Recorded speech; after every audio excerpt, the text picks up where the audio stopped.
La maison que je t'ai donnée est déjà louée. La question de ma belle-mère, Dorothy, a coupé l'air du déjeuner dominical comme une lame tranchante. Le silence qui suivit fut assourdissant.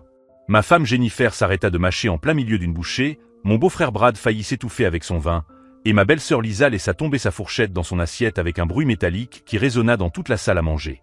Tous les regards se sont tournés vers moi, assis en bout de table comme un accusé attendant le verdict. Quelle maison! Les mots sont sortis de ma bouche dans un murmure rauque. Dorothy a froncé les sourcils, son expression confuse se transformant rapidement en quelque chose de beaucoup plus sérieux. La maison de 3 chambres dans Maple Street que j'ai achetée pour toi et Jennifer il y a 2 ans. 200 000 $ que j'ai transférés directement sur votre compte. Je m'appelle Tony, j'ai 32 ans, et à ce moment précis, j'ai senti mon monde s'écrouler. Parce que je n'avais jamais, pas une seule fois, vu un centime de cet argent, et encore moins vécu dans une maison de Maple Street. Mon esprit a repassé les 2 dernières années. Jennifer et moi vivions encore dans notre petit appartement de 2 pièces dans le quartier le moins cher de la ville. Je travaillais encore à 2 emplois, charpentier pendant la journée et barman 3 soirs par semaine, pour payer nos factures de base. Jennifer se plaignait encore que nous n'avions pas les moyens de sortir dîner ou de faire des voyages comme le couple parfait que formaient Brad et Lisa. Dorothy, dit Jennifer rapidement, la voix tremblante, nous devrions peut-être en parler en privé. Rien de privé, l'interrompit Dorothy en tapant du poing sur la table, faisant trembler les assiettes. Je veux savoir tout de suite où se trouve la maison de mon gendre. C'est alors que Brad a pris la parole, d'une voix basse et tendue. Ils ont utilisé l'argent pour payer mes dettes d'investissement. Le monde s'est arrêté. L'air s'est coincé dans mes poumons, tandis que les mots de mon beau-frère résonnaient dans la pièce. Des dettes d'investissement. Alors que je travaillais 60 heures par semaine, que je dormais 4 heures par nuit et que Jennifer se plaignait que je n'avais jamais de temps pour elle, ils utilisaient 200 000 $ de ma belle-mère pour couvrir les pertes de Brad en bourse. Dorothy s'est levée lentement. À 73 ans, elle était toujours imposante lorsqu'elle était en colère. 200 000 $, a-t-elle dit, chaque mot tranchant comme du verre brisé.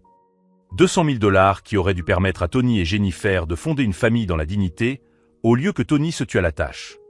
Jennifer retrouva enfin sa voix, bien que tremblante. « Maman, Brad avait de sérieux problèmes. Il y avait des gens qui réclamaient de l'argent. Nous n'avions pas le choix. Vous n'aviez pas le choix. » La voix de Dorothy monta d'un octave. Vous aviez le choix de me dire la vérité au lieu de mentir et de laisser Tony souffrir. Je regardais Jennifer, ma femme depuis 5 ans. La même femme que je réveillais tous les matins à 5 heures pour préparer le café avant de partir travailler. La même qui se plaignait que notre appartement était trop petit, que nous n'allions jamais dans des restaurants chers, qu'elle méritait une vie meilleure. La même qui savait, chaque jour, que je me tuais à la tâche en pensant que nous n'avions l'aide de personne. Depuis quand? Ai-je demandé, d'une voix plus ferme que je ne le ressentais. Depuis quand êtes-vous au courant des dettes de Brad? Le silence qui a suivi était plus révélateur que n'importe quelle réponse. Si vous suivez cette révélation familiale explosive, n'oubliez pas de vous abonner à la chaîne, car ce qui va suivre va montrer comment un mensonge peut détruire non seulement un mariage, mais toute une famille. Car à ce moment-là, en regardant les visages coupables autour de moi, une question a commencé à se former dans mon esprit. S'il m'avait menti à propos de 200 000 $ pendant 2 ans, sur quoi d'autre m'avait-il menti? L'explosion qui a suivi ma question a été comme regarder un immeuble s'effondrer au ralenti. Jennifer s'est levée si brusquement qu'elle a renversé son verre de vin rouge, créant une tache écarlate qui s'est répandue sur la nappe blanche comme du sang frais. « Brad, pourquoi as-tu dit ça ?»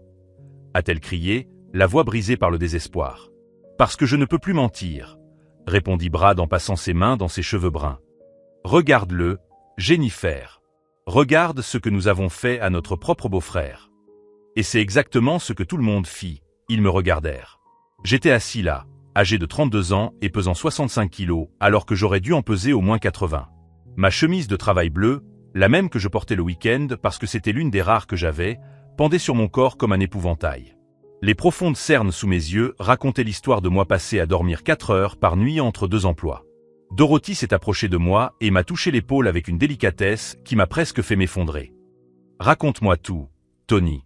Depuis le début. » Alors j'ai raconté. J'ai parlé de me réveiller à 5 heures du matin pour arriver au chantier à 6 heures, de porter des poutres en bois et des plaques de placoplâtre pendant 8 heures sous le soleil brûlant du Colorado. De rentrer chez moi en courant, de prendre une douche rapide et d'arriver au bar à 6 heures de l'après-midi pour travailler jusqu'à 2 heures du matin à servir des boissons à des étudiants ivres. De rentrer chez moi trop épuisé pour même parler correctement à Jennifer. Tu te souviens, la semaine dernière, quand tu m'as demandé si je mangeais bien. ai-je demandé à Jennifer, ma voix devenant plus forte. J'ai dit oui parce que j'avais honte d'admettre que je mangeais des pâtes instantanées pour le dîner pour la 4e fois de la semaine, parce qu'il ne me restait plus d'argent après avoir payé les factures. Mon beau-père a tenté d'intervenir. « Tony, mon fils, si tu nous avais dit que tu avais des difficultés. » Je vous l'ai dit. L'explosion est sortie de moi avec une force qui m'a surpris. Je vous ai appelé en octobre dernier, en pleurs, suppliant que vous m'aidiez parce que je ne pouvais pas payer le loyer. Vous savez ce que vous m'avez répondu? Les vrais hommes trouvent une solution. Trouvent un 3e emploi. Le silence dans la pièce était assourdissant. Et toi, Jennifer? Ai-je poursuivi en me tournant vers ma femme. Quand je t'ai appelé en décembre parce que ma botte de travail était déchirée et que je travaillais dans la neige avec des chaussettes mouillées tous les jours, tu m'as dit que j'étais dramatique et que je devrais apprendre à mieux gérer notre argent. Dorothy a de nouveau frappé du poing sur la table, faisant sauter les assiettes. Pendant ce temps, vous receviez 200 000 $ de mon argent.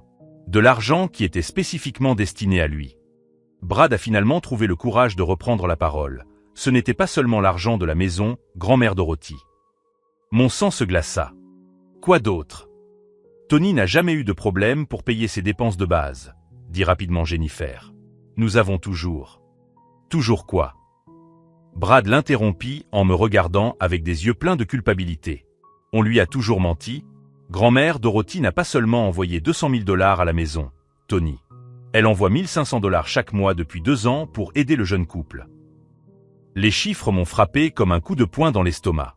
1005 cents par mois pendant 2 ans. 36 000 $. 236 000 $ au total. Alors que je mourais littéralement de faim, que je travaillais jusqu'à en être malade et que je dormais par terre dans le salon parce que nous ne pouvions pas nous offrir un meilleur lit. Tony, dit Brad d'une voix tremblante. Tu te souviens de la fois où tu t'es évanoui au travail dans le chantier? Quand tu as dit que tu avais attrapé une insolation. Je m'en souvenais parfaitement. C'était en juillet. Je n'avais rien mangé depuis 18 heures parce que j'avais dépensé le peu d'argent qui me restait pour payer une facture d'électricité en retard. Nous étions à Las Vegas, murmura Brad. Nous fêtions le fait que j'avais récupéré 20 000 $ en jouant au poker. Nous avons dépensé 3 000 $ de ton argent pendant ce voyage. Chaque révélation était comme un coup de marteau.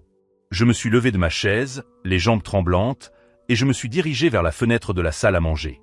Dehors, le quartier tranquille semblait normal, paisible. Des enfants jouaient dans la rue, des familles ordinaires avec des problèmes ordinaires. Il y a plus, a dit Brad derrière moi. J'ai fermé les yeux très fort. Brad, arrête, a tenté Jennifer pour le faire taire. Non, Jennifer. Il mérite de tout savoir. Brad a pris une grande inspiration. Tony, tu te souviens quand tu as appelé à Noël pour demander si tu pouvais venir dîner avec nous et que nous t'avons dit que nous partions en voyage? Je me suis retourné pour le regarder. Je m'en souvenais parfaitement. J'ai passé Noël seul dans notre appartement vide, à manger des sandwichs au beurre de cacahuètes et à regarder des rediffusions de vieux films à la télévision. Nous ne sommes pas partis. Nous étions ici. Mais j'avais perdu un gros pari et des gens dangereux me cherchaient. Ils sont venus chez nous. Jennifer et moi avons pensé que ce serait risqué pour toi d'être là. Alors vous m'avez laissé seul à Noël pour protéger le frère qui a causé le problème. Ai-je dit d'une voix étrangement calme. Décision intéressante. Dorothy s'est approchée de Jennifer et Brad, droite malgré ses 73 ans. Vous avez 5 minutes pour m'expliquer exactement où est passé chaque centime de cet argent. Et si je découvre que vous m'avez menti sur quoi que ce soit, vous ne verrez plus jamais un centime de ma part. Jennifer regarda Brad, qui acquiesça, les larmes aux yeux. Les paris ont commencé pendant la dernière année de fac de Brad, commença Jennifer d'une voix hésitante. Des petites choses, des paris sportifs en ligne. Quand il a obtenu son diplôme et commencé à travailler, les paris sont devenus plus importants. La première année de notre mariage, a poursuivi Brad, j'ai perdu 40 000 $ dans des investissements risqués. Nous n'en avons pas parlé à la famille parce que nous pensions que c'était juste une mauvaise passe. C'est à ce moment-là que vous avez utilisé l'argent de Tony pour la première fois, a déclaré Dorothy, et ce n'était pas une question. On allait le rembourser, dit Jennifer désespérément. On pensait que Brad aurait retenu la leçon, qu'il arrêterait après avoir pris une bonne claque. Mais il a continué à parier, et vous avez continué à utiliser mon argent pour payer ses dettes, dis-je en me détournant à nouveau de la fenêtre. Pendant 2 ans. Pendant que je travaillais 60 heures par semaine. L'ironie était trop amère. Brad, qui avait toujours été traité comme le fils parfait qui n'avait jamais eu à travailler un seul jour de sa vie, était en train de détruire sa propre vie avec les paris. Pendant que moi, le beau-frère oublié, je me tuais à la tâche pour survivre. Et notre famille avait décidé de sauver le toxicomane en laissant le travailleur dans le besoin. Tony, dit Jennifer d'une voix entrecoupée. Nous n'avons jamais voulu que tu le saches. Nous pensions pouvoir régler tout ça sans te mêler à ça. Sans me mêler à ça. Je me suis tourné vers elle, sentant une colère froide envahir ma poitrine. Jennifer, j'étais mêlé à ça depuis le premier jour où j'ai souffert de la faim pour payer nos factures. J'étais mêlé à ça chaque fois que j'ai travaillé malade parce que je ne pouvais pas me permettre de perdre un jour de salaire. J'étais impliqué chaque fois que je pleurais seul dans ma chambre parce que je ne comprenais pas pourquoi ma propre famille ne m'aidait pas. Dorothy nous regarda tour à tour, puis se tourna vers Brad. « Combien de fois as-tu suivi un traitement ?»« 3 fois, répondit Brad d'une voix basse. La première fois, c'était quand Tony et Jennifer se sont mariés. La deuxième fois, c'était l'année dernière. Maintenant, j'en suis à la 3e. Je suis en thérapie 2 fois par semaine. Payé avec l'argent de ton beau-frère, a fait remarquer Dorothy. Le poids de tout cela commençait à m'étouffer. 2 heures plus tôt, je pensais que ma famille ne se souciait tout simplement pas de moi. Maintenant, je découvrais qu'elle se souciait suffisamment de moi pour me voler mon avenir afin de sauver Brad. Je dois partir d'ici, ai-je annoncé en me dirigeant vers la porte. Tony, attends tes Jennifer en me suivant. Je n'ai pas arrêté. À la porte, je me suis retourné une dernière fois. Vous avez eu 2 ans pour me dire la vérité. 2 ans à me voir lutter, souffrir, et vous n'avez jamais pensé que je méritais de savoir ce qu'il advenait de l'argent que Dorothy m'envoyait. Je pris ma veste et sortis en claquant la porte derrière moi. Dehors, l'air frais d'octobre m'aida à respirer à nouveau tandis que je marchais dans les rues familières de mon enfance. Une question me trottait dans la tête. S'il m'avait menti à ce sujet, que me cachait-il d'autre? Et plus important encore, comment allais-je leur faire payer chaque instant de souffrance inutile qu'ils m'avaient causé? J'ai marché pendant 2 heures dans les rues du quartier où j'avais grandi, mon esprit traitant chaque révélation comme un ordinateur essayant de déchiffrer un code complexe. 236 000 $. 2 mots qui ont complètement bouleversé ma compréhension des 2 dernières années. Chaque crampe d'estomac causée par la faim, chaque double service qui me laissait épuisé, chaque nuit où j'avais pleuré seul dans mon appartement en pensant que ma famille m'avait oublié. Tout n'était que mensonge. Quand je me suis enfin arrêté, j'étais devant l'ancien parc où Jennifer et moi avions eu notre premier rendez-vous. Ironique. Même là, les souvenirs semblaient désormais contaminés par la découverte qu'elle avait toujours su que je souffrais inutilement. Mon téléphone a vibré. Un message de Jennifer. « Tony, s'il te plaît, appelle-moi. Je dois tout expliquer. » Je l'ai supprimé sans répondre. Une autre vibration. « Dorothy, fils, rentre à la maison. Nous pouvons régler cela en famille. » Je l'ai également supprimé. Une 3e. « Brad, Tony, tu dois comprendre que nous avons fait ce que nous pensions être le mieux. » 7 messages en 15 minutes. Maintenant, il voulait parler. Où était cette urgence à communiquer quand je suppliais qu'on m'aide? Je me suis assis sur un banc près du parc et j'ai appelé mon meilleur ami, Jake. Tony, mec, ça va? Tu as l'air bizarre. Jake, tu peux venir me chercher? Je suis au parc d'Elm Street. Qu'est-ce que tu fais là-bas? Je croyais que tu déjeunais avec la famille de Jennifer. C'est une longue histoire. Tu peux venir? J'arrive. Pendant que j'attendais Jake, les pièces du puzzle se mettaient en place dans ma tête. Je me suis souvenu que Jennifer n'était venue me rendre visite au travail que 2 fois en 2 ans. À chaque fois, elle semblait nerveuse, distraite, toujours en train de regarder son téléphone. À ce moment-là, j'avais pensé qu'elle était occupée par son travail dans l'immobilier. Maintenant, je comprenais. Elle subissait la pression de devoir cacher 200 000 $ volés. L'ironie était cruelle.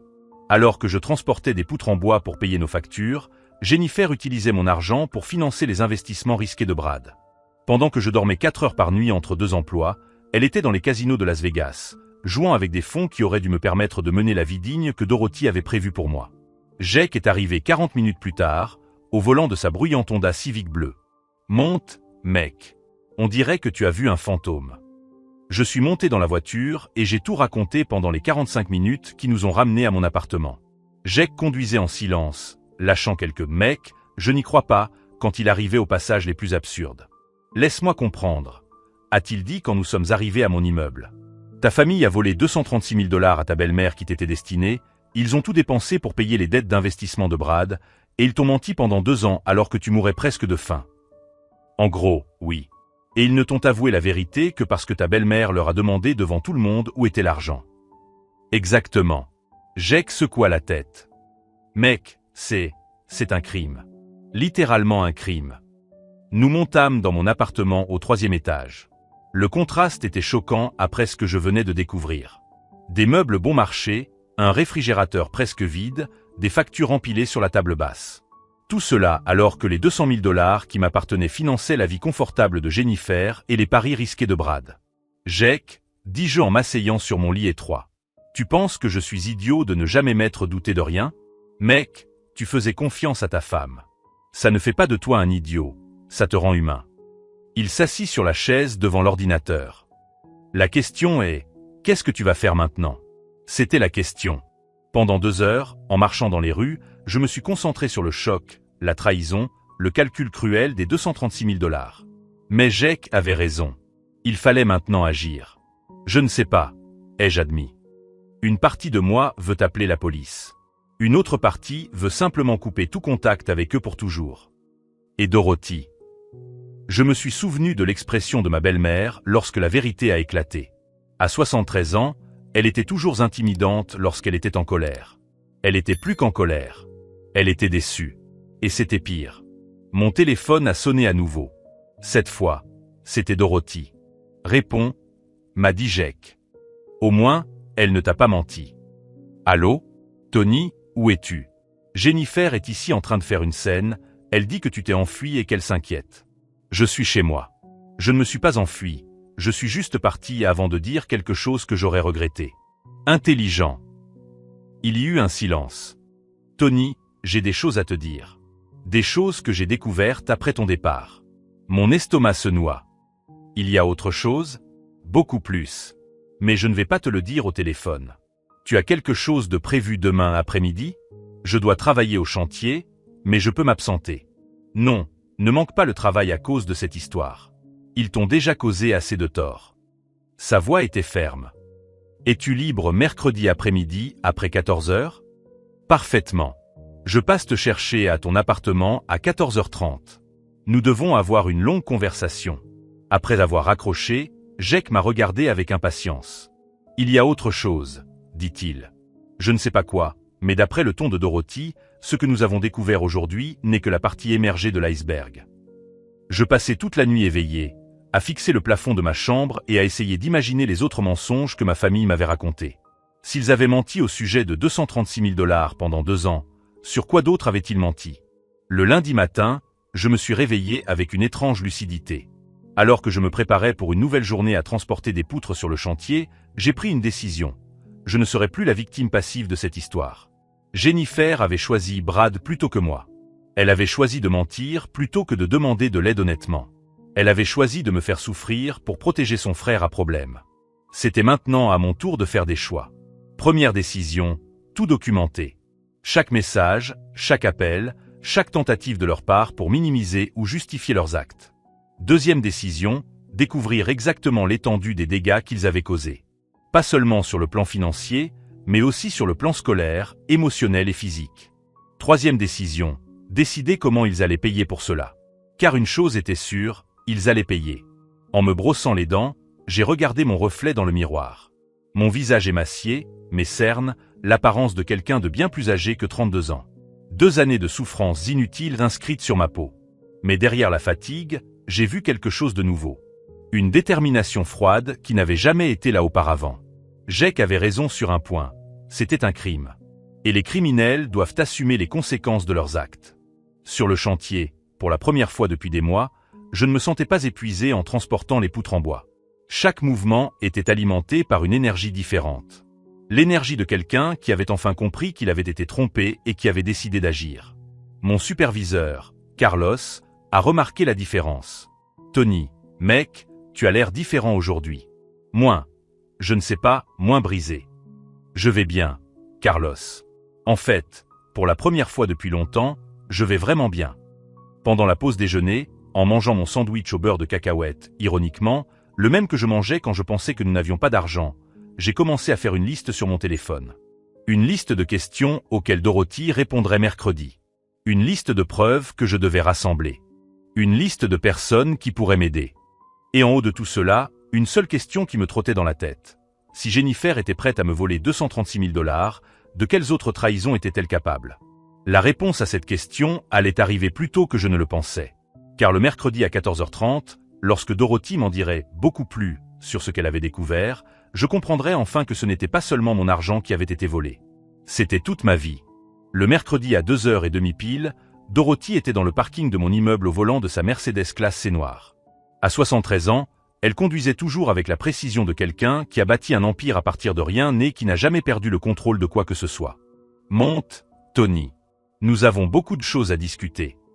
Alors que nous quittions la ville, une seule question me trottait dans la tête. Si Jennifer avait menti au sujet de 236 000 $ pendant 2 ans, de quelles autres trahisons était-elle capable? Dorothy a conduit en silence pendant les 15 premières minutes, les mains fermement agrippées au volant. Aujourd'hui, son attitude dégageait une détermination froide qui me rendait à la fois curieux et nerveux. « Où allons-nous » demandai-je lorsque nous passâmes le panneau indiquant la sortie de la ville. « Dans un endroit où nous pourrons parler sans être dérangés », répondit-elle, le regard fixé sur la route. Jennifer a essayé de m'appeler 17 fois depuis dimanche. Sa mère est venue chez moi hier en pleurant, me suppliant de comprendre leur situation. Mon estomac se noie. Et tu as compris. Dorothy eut un rire amer. Oh, je comprends bien mieux qu'il ne le pense. Nous arrivâmes à un petit restaurant routier à une trentaine de kilomètres de la ville. Le genre d'endroit où les camionneurs s'arrêtent pour manger une tarte aux pommes et boire un café fort. Dorothy choisit une table dans le coin le plus discret et commanda 2 tasses de café. Tony, commença-t-elle en sortant un dossier en carton de sous son bras. Ce que je vais te montrer va être difficile à digérer, mais tu mérites de connaître toute la vérité. Elle ouvrit le dossier et en sortit une pile de relevés bancaires. Après votre départ dimanche, j'ai appelé mon comptable et lui ai demandé de vérifier tous les virements que j'ai effectués à Jennifer au cours des 5 dernières années. 5 ans. Mon cœur s'est emballé. Les 236 000 $ que nous avons découverts dimanche ne représentaient que ce que j'avais envoyé spécifiquement sous les intitulés « Maison pour Tony et Jennifer » et « Dépenses du jeune couple », a-t-elle poursuivi en faisant glisser les papiers sur la table. Mais il y a eu d'autres virements. Beaucoup d'autres. J'ai pris les relevés bancaires avec des mains tremblantes. La première page indiquait un virement de 15 000 $ en décembre 2019, intitulé « Urgence médicale Jennifer ». Quelle urgence médicale? Ai-je demandé. Selon Jennifer, elle avait eu des complications après une opération gynécologique et avait besoin d'un traitement spécialisé non couvert par l'assurance maladie. Je tournai la page. Un autre virement en mars 2020, 12 000 $ marqué « Réparations urgentes dans l'appartement de Tony et Jennifer ». Jennifer n'a jamais subi de chirurgie gynécologique, dis-je, m'en souvenant parfaitement. Et notre appartement n'a jamais eu besoin de réparation à hauteur de 12 000 $. Page après page de virements, 20 000 pour problème avec la voiture de Tony, 15 000 pour formation professionnelle pour Jennifer, 18 000 pour équipement pour le travail de Tony sur le chantier. La dernière entrée m'a fait tressaillir. 40 000 $ transférés seulement 3 mois auparavant, avec la mention « Acompte pour l'achat d'une maison, Tony et Jennifer ». Acompte pour l'achat d'une maison. Ma voix n'était plus qu'un murmure. Dorothy acquiesça gravement. Selon Jennifer, vous aviez enfin trouvé la maison de vos rêves et vous aviez besoin de cet acompte de toute urgence. J'ai rapidement additionné les chiffres dans ma tête. En plus des 236 000 $ qu'il m'avait volés, il y avait au moins 120 000 $ supplémentaires pour de fausses urgences. 356 000 $, a dit Dorothy, lisant dans mes pensées. En 5 ans. Je me suis adossé à ma chaise, comme si j'avais reçu un coup de poing dans le ventre. Dorothy, c'est littéralement de la fraude. Je sais. Sa voix était calme, mais il y avait quelque chose de dangereux dans son regard. Et ce n'est pas tout. Elle a sorti une autre pile de papiers de son dossier. J'ai appelé quelques contacts que j'ai dans l'immobilier. Des gens que je connais depuis des décennies. Je leur ai posé des questions sur Jennifer, sur la façon dont ses affaires marchaient dans l'immobilier. Jennifer travaillait comme agent immobilier, me parlant toujours de ses ventes fructueuses et de ses commissions généreuses. Jennifer n'a pas conclu une seule vente au cours des 18 derniers mois, a déclaré Dorothy. L'agence immobilière l'a licenciée en octobre dernier pour cause de mauvais résultats. Depuis, elle travaille à temps partiel dans un grand magasin au centre commercial. Les pièces du puzzle s'assemblaient avec une clarté douloureuse. Il ne s'agissait pas seulement de Brad et de ses dettes d'investissement. Jennifer mentait également sur sa carrière réussie, vivant exclusivement de mon argent pendant que je me tuais à la tâche en cumulant 2 emplois. Il y a autre chose? Ai-je demandé, sans être sûr de vouloir savoir. Dorothy a pris son téléphone et m'a montré une conversation par SMS. Jennifer m'a envoyé ça hier soir. J'ai lu les messages avec une incrédulité grandissante. Maman, Tony dramatise toute cette situation. Tu sais comment il devient sensible quand il est stressé par le travail. Brad a vraiment besoin de notre aide en ce moment. Il fait beaucoup de progrès en thérapie. On pourrait peut-être parler de réduire ce que Tony reçoit à 1 000 $ par mois, juste jusqu'à ce que Brad se stabilise. Tony n'a même pas besoin d'autant d'argent. Il est jeune et fort, il peut travailler plus si nécessaire. J'ai fini de lire et j'ai rendu le téléphone, la colère grandissant en moi comme un feu alimenté par de l'essence. Elle veut toujours me couper les vivres pour donner à Brad. Ai-je dit, la voix tremblante de rage. Plus maintenant, a répondu Dorothy fermement. Pas un centime de plus. Nous avons passé l'heure suivante à élaborer des plans. Dorothy avait déjà discuté des options juridiques avec son avocat. Bien que nous puissions techniquement les poursuivre pour fraude, il serait difficile de prouver que l'argent m'appartenait spécifiquement, puisque les virements avaient été effectués à Jennifer en tant qu'intermédiaire. Mais il existe d'autres moyens d'obtenir justice, a déclaré Dorothy, les yeux brillants de détermination. Et certains d'entre eux feront beaucoup plus mal qu'un procès. Qu'avez-vous en tête? Si vous suivez cette histoire de trahison familiale et que vous voulez découvrir comment la justice peut prendre des formes inattendues, n'oubliez pas de vous abonner à la chaîne, car la vengeance qui se prépare va vous surprendre. Tout d'abord, dit Dorothy, j'ai besoin que tu documentes tout. Chaque message qu'ils t'ont envoyé, chaque appel, chaque interaction depuis dimanche. S'ils essaient de minimiser ou de nier ce qu'ils ont fait, je veux des preuves. Je pris mon téléphone et lui montrai les 42 messages non lus de Jennifer et Brad depuis dimanche. Je m'en occupe déjà. Bien. Deuxièmement, je veux que tu me racontes exactement comment ces 5 dernières années ont affecté ta santé, tes perspectives de carrière, ta vie personnelle. Tout. J'ai passé les 20 minutes suivantes à lui raconter chaque détail. Comment j'avais perdu du poids jusqu'à atteindre un poids dangereusement inférieur à la normale. Comment ma productivité sur le chantier avait diminué parce que j'étais toujours épuisé.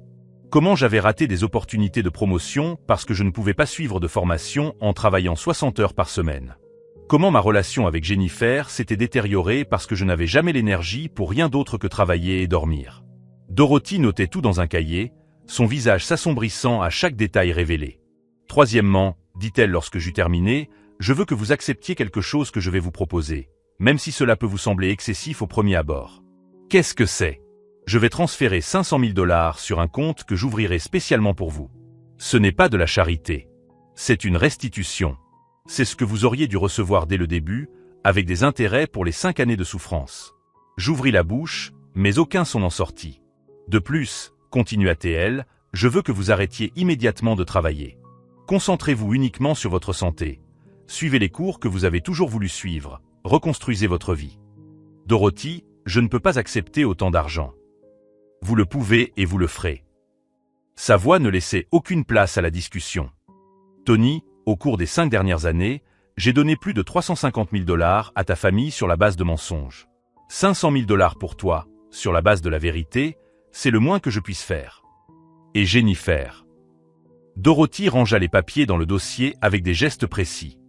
Jennifer et Brad ont appris à vivre avec de l'argent volé pendant 5 ans. Maintenant, ils apprendront à vivre sans.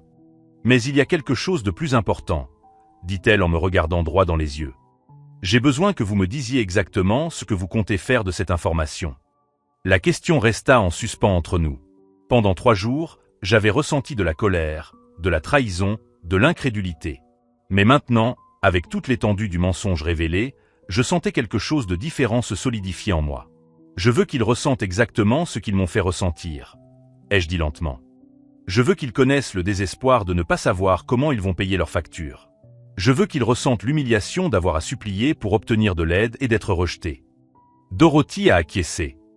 Et Brad? Je pensais à mon beau-frère pendant un moment. Brad a besoin d'une aide réelle. Pas d'argent pour continuer à investir de manière risquée, mais un véritable traitement. Mais ce n'est pas à moi de le sauver alors que je me noie. Parfait. Alors faisons comme suit. Dorothy esquissa un plan à la fois simple et dévastateur. Tout d'abord, elle couperait complètement son soutien financier à Jennifer. Ensuite, elle s'assurerait que toute la famille élargie sache exactement pourquoi elle retirait son soutien. Troisièmement, elle transférerait tous les biens et investissements que Jennifer espérait hériter à une fondation à mon nom. Mais le plus important, dit-elle en me regardant dans les yeux, c'est que tu prospères, que tu te remettes sur pied, que tu réussisses et que tu sois heureux. La meilleure vengeance, c'est de bien vivre. Lorsque nous avons quitté le restaurant 2 heures plus tard, j'avais un plan complet et les ressources nécessaires pour le mettre en œuvre. Et surtout, j'avais le soutien et l'approbation de quelqu'un qui tenait vraiment à moi. De retour en ville, Dorothy a fait une dernière remarque. « Tony, Jennifer va tout faire pour te convaincre d'intercéder en sa faveur. Elle fera appel à ta culpabilité, à l'amour du mariage, à la responsabilité familiale. Es-tu prêt à cela ?» J'ai regardé par la fenêtre de la voiture, voyant les montagnes du Colorado s'élever majestueusement dans le ciel bleu. Pendant 5 ans, j'avais contemplé ces mêmes montagnes en me rendant à des emplois qui m'épuisaient, me demandant pourquoi ma famille ne se souciait pas assez de moi pour m'aider.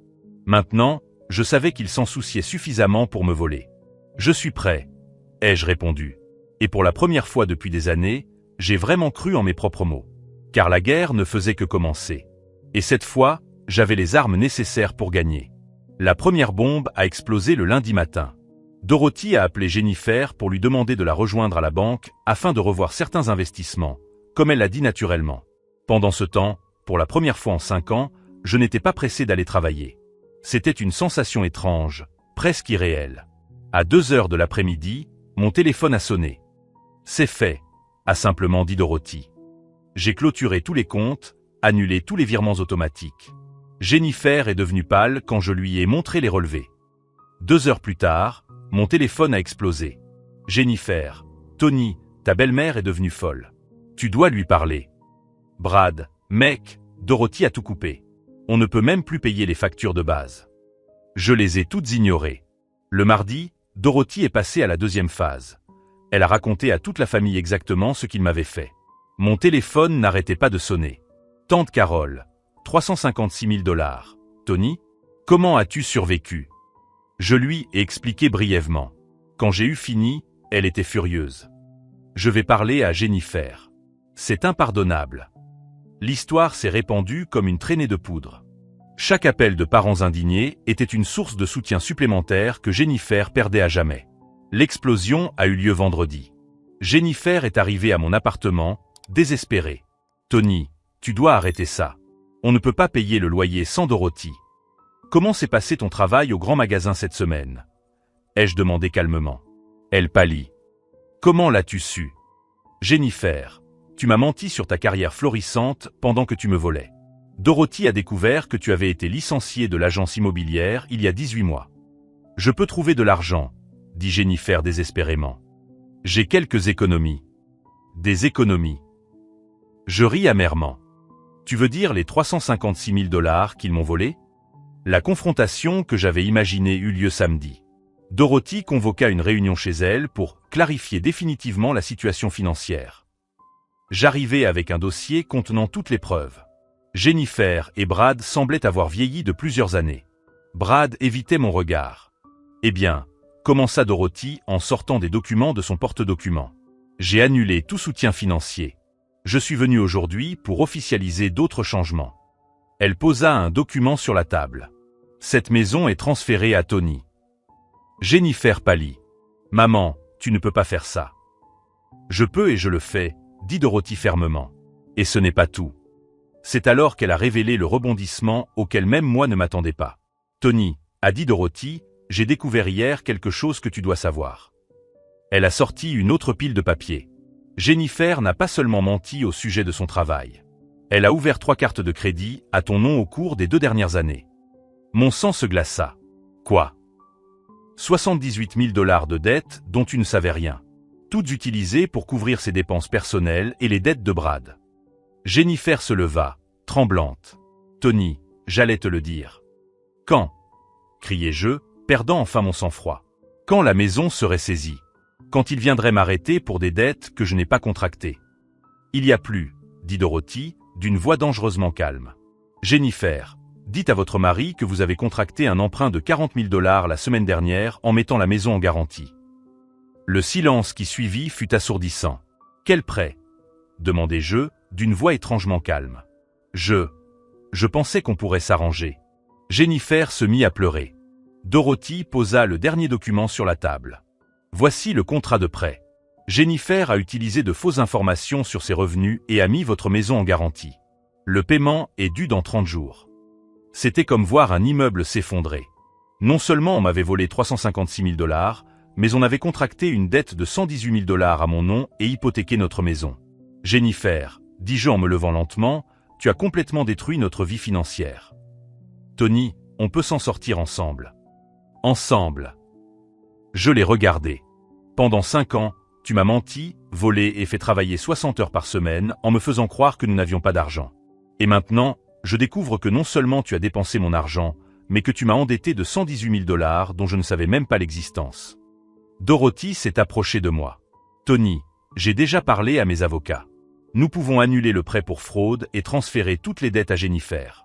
Tu ne seras pas responsable de ce qu'elle a fait à ton insu. Et notre maison, elle t'a déjà été transférée. Jennifer n'avait aucun droit légal de l'utiliser comme garantie. Jennifer s'effondra sur une chaise en sanglotant. Tony, nous sommes mariés depuis 5 ans. Et pendant 5 ans, tu m'as volé, menti et endetté en secret.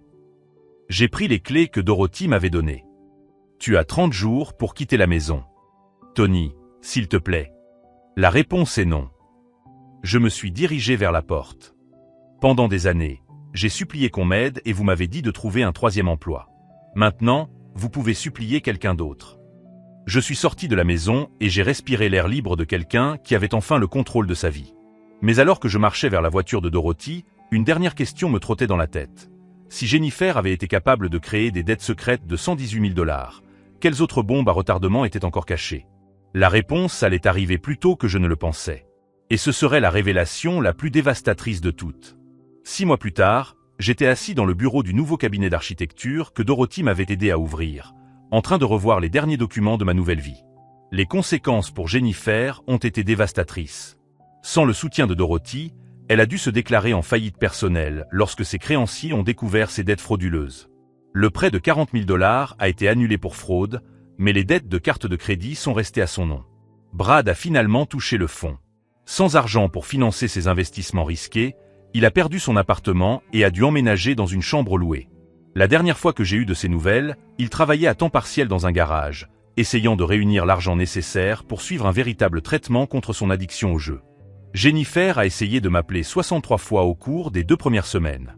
J'ai bloqué son numéro après le 10e message me demandant une seconde chance. Comment vous sentez-vous par rapport à tout cela? M'a demandé mon nouveau thérapeute, le Dr Martinez, lors d'une de nos séances hebdomadaires. Soulagé, ai-je répondu honnêtement. Pour la première fois en 5 ans, je n'ai pas l'impression de porter le poids du monde sur mes épaules. Et c'était vrai. Avec le soutien de Dorothy, j'avais quitté mes 2 emplois et me consacrais entièrement à reconstruire ma carrière d'architecte. J'avais retrouvé la santé, pris du poids, de la masse musculaire, et pour la première fois depuis l'âge de 25 ans, j'avais l'air de quelqu'un de mon âge. La semaine dernière, Jennifer m'a appelé d'un numéro inconnu pour la première fois depuis des mois. Tony, ton père est à l'hôpital. Il a fait une dépression nerveuse à cause du stress financier. Pourrais-tu nous aider à payer les frais médicaux? L'ironie était amère. Ils avaient dépensé 356 000 $ en mensonges et maintenant ils me demandaient de l'aide pour une urgence réelle. Jennifer, ai-je dit calmement, tu te souviens quand je t'ai supplié de m'aider parce que je mourais de faim? Tu m'as dit de trouver un 3e emploi. Tony, s'il te plaît. La réponse est non. Bonne chance. J'ai raccroché et bloqué le nouveau numéro. Dorothy a commencé à me rendre visite chaque semaine, toujours avec des histoires sur la façon dont notre famille élargie réagissait à la situation. Tante Carole veut savoir si tu viendras à son barbecue cet été, m'a-t-elle dit pendant notre déjeuner du dimanche. Elle a dit que tu étais toujours le bienvenu, mais pas Jennifer. Nous avons ri ensemble. À 73 ans, Dorothy était devenue non seulement ma bienfaitrice financière, mais aussi ma mentor dans la vie. Tony, dit-elle en devenant sérieuse, je veux que tu saches que je suis fier de toi. Pas seulement pour la façon dont tu as géré cette situation, mais pour la personne que tu es devenue tout au long de ce processus. Merci, Dorothy. Pour tout. Tu sais ce dont je suis le plus fier? Demanda-t-elle en souriant. Tu aurais pu utiliser cet argent pour te venger cruellement. Tu aurais pu humilier Jennifer publiquement ou ruiner sa vie pour le plaisir. Mais tu t'es contenté de lui retirer le soutien qu'elle ne méritait pas et de la laisser faire face aux conséquences naturelles de ses actes. Elle avait raison. J'aurais pu faire bien pire. J'aurais pu révéler tous ses mensonges au grand jour. J'aurais pu la poursuivre pour fraude. J'aurais pu lui rendre la vie impossible. Au lieu de cela, j'ai simplement cessé d'être sa victime. Aujourd'hui, Alors que je m'apprête à ouvrir ma deuxième succursale, je sais exactement qui je suis et ce que je vaux. 5 années à travailler 60 heures par semaine m'ont appris la résilience. Découvrir la trahison de Jennifer m'a appris la différence entre l'amour véritable et la manipulation. La véritable transformation s'est produite à l'intérieur de moi. J'ai appris que je mérite d'être traité avec respect, que je ne suis pas responsable de sauver des gens qui ne veulent pas être sauvés, et que parfois, la famille que l'on choisit est plus importante que celle dans laquelle on est né. Dorothy, le docteur Martinez, mon nouvel associé James, mes clients qui sont devenus des amis. Voilà les personnes qui me soutiennent, me respectent et croient en mon potentiel. La semaine dernière, j'ai reçu une lettre de Jennifer. C'était la première fois qu'elle me donnait de ses nouvelles depuis des mois. Tony, je sais que je ne mérite pas ton pardon. Je sais que j'ai gâché des opportunités que tu n'as jamais eues. Je veux que tu saches que je suis en thérapie pour la première fois de ma vie. Je ne te demande ni argent ni pardon. Je voulais juste que tu saches que j'ai enfin compris ce que je t'ai fait, et que j'en suis désolé. J'ai gardé la lettre dans un tiroir. Peut-être que je répondrai un jour. Peut-être pas. Le pardon est quelque chose qui se donne quand on est prêt, pas quand quelqu'un le demande. Si cette histoire de dépassement de soi et de justice vous a touché, abonnez-vous à notre chaîne, car nous avons des dizaines d'histoires sur des personnes qui ont refusé d'accepter l'injustice et se sont battues pour reprendre leur vie en main. Aujourd'hui, 3 ans après ce déjeuner dominical qui a tout changé, j'ouvre mon deuxième cabinet d'architecture. Dorothy sera là, dans le public, avec le docteur Martinez et James. Jennifer ne sera pas là. Brad non plus. Et pour la première fois, cela ne me fait pas de peine. Car j'ai découvert que je n'ai pas besoin de l'approbation de ceux qui m'ont fait du mal pour valider ma réussite. La meilleure vengeance, après tout, c'est simplement de bien vivre.